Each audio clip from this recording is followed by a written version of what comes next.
তৃণমূলের একাংশ তরফ থেকে বলা হচ্ছে মে আয়ে ইউপি বিহার লুটনে, বাট বাংলার দিকে তাকাবে না, বাংলার দিকে মমতা বন্দ্যোপাধ্যায় আছে, মানুষের প্রতীক আছে। কি বলবো? দেখুন, কেউ যদি লুটপাট করে তাহলে তো জনগণ তাদেরকে তাড়িয়ে দেয়।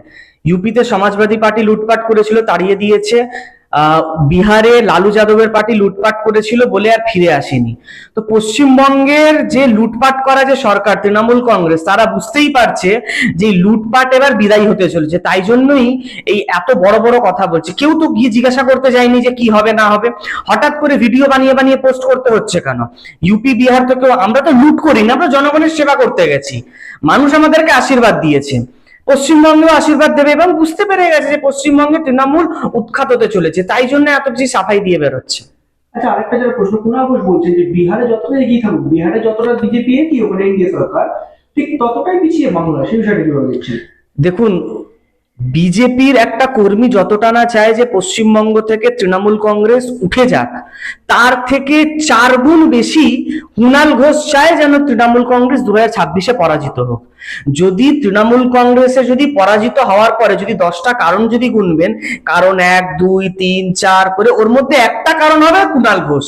কুণাল ঘোষ চায় যেন তৃণমূল কংগ্রেস নামক পার্টি এই পশ্চিমবঙ্গের কোনো অস্তিত্ব না থাকুক, উঠে যাক পার্টিটা, ওর প্রথম লক্ষ্য এটা, তাই ও বেশি বলছে। একাধিক জায়গায় দেখা যাচ্ছে বিরোধীদের হুমকি দেওয়া হচ্ছে, তাও তাই নয়, দেখা যাচ্ছে বলা হচ্ছে যে নাম, যে মৃত ভোটারের নাম সেগুলো রাখা যাওয়ার জন্য বলা হচ্ছে, সেই বিষয়টা কিভাবে দেখছেন? তৃণমূল কংগ্রেস তো এই মৃতদেরকে নিয়ে, বাংলাদেশ আর রোহিঙ্গাদেরকে নিয়েই চলছে।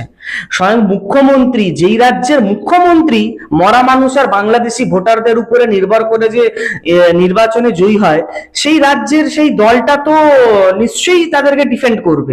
এই জন্য হুমকি চমকানি দিচ্ছে। বিহারে তো দেখলো যে কিভাবে মৃত ভোটাররা যখন তাদের নাম বাদ চলে যাচ্ছে, তারপরে যে আরজেডি সম্পূর্ণ সাফ হয়ে গেল, তো এটাই তো পশ্চিমবঙ্গে হবে।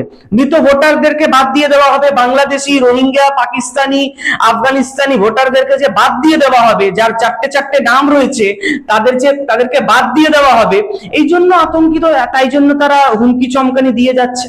একাধিক জায়গায় দেখা যাচ্ছে তারা ফেসবুক পোস্ট করছে, বিভিন্ন রকম মিম বানানো হচ্ছে, যেখানে দেখানো হচ্ছে কোনো জায়গায় যে বিজেপি থাকলে পরে মানুষ ঠিক করে সচলভাবে চলতে পারবে না, মেয়ে মহিলারা সুরক্ষিত নেই, এরকম বিষয় বিভিন্ন রকম দেখানো হচ্ছে তৃণমূলের তরফ থেকে। দেখুন, অভয়াকাণ্ড তো পশ্চিমবঙ্গে হয়েছিল না? শেখ শাহজাহান তো পশ্চিমবঙ্গের, তৃণমূল কংগ্রেস পুষেছে। সন্দেশখালী তো পশ্চিমবঙ্গের। রাজ্যের মুখ্যমন্ত্রী বিধানসভায় দাঁড়িয়ে ওর পক্ষে কথা বলেছিল। তাহলে মহিলারা কার নেতৃত্বে সুরক্ষিত নেই? পরিষ্কার তৃণমূল কংগ্রেস। এই রাজ্যের মুখ্যমন্ত্রী বলেছেন না যে 8টার পরে বাইরে বেরোবে না? কে বলেছে? তৃণমূল কংগ্রেস বলেছে। সৌগত রায় বলেছে রাত্রিবেলায় মেয়েদেরকে বাইরে বেরোনো উচিত নয়। কে বলেছিল রেপ হয়ে যাবার পরে যে মহিলাটার চরিত্র খারাপ পার্ক স্ট্রিট কাণ্ডে? এই রাজ্যের সাংসদ বলেছিলেন, তৃণমূল কংগ্রেসের সাংসদ বলেছিলেন। তৃণমূল কংগ্রেসের রাজত্বে তৃণমূল কংগ্রেসের নিজের মহিলারাও সুরক্ষিত নেই। সেটা আমরা কসবা কলেজে দেখলাম, যেখানে একজন তৃণমূল কংগ্রেস করা মেয়েকে ওরই দলের একটা গুন্ডা, একটা ধর্ষক মনোজিৎ মিশ্র ধর্ষণ করেছিল। বলছি, বিহারের এই জয় কি এসআইআর নিয়ে যে বারংবার বাংলায় আতঙ্ক তৈরি করা হচ্ছে, সেটা যোগ্য জবাব বলে মনে হয় আপনার? দেখুন, আতঙ্ক কাদের মনে? আতঙ্ক বাংলাদেশি, পাকিস্তানি, রোহিঙ্গাদের মনে। আতঙ্ক তাদের মনে যারা একসাথে 4টে বুথে নিজের ভোটার লিস্টে নাম রেখেছে, তাদের মনে, তৃণমূলের মনে। সাধারণ মানুষের মনে কোনো আতঙ্ক ভয় নেই। সাধারণ মানুষ আর উৎসাহিত যে এই এসআইআর হওয়ার পরে তৃণমূল কংগ্রেসের বিদায়তে যে একটু সন্দেহ ছিল যে হবে কি হবে না, এই সন্দেহটা সম্পূর্ণভাবে মুছে গেছে।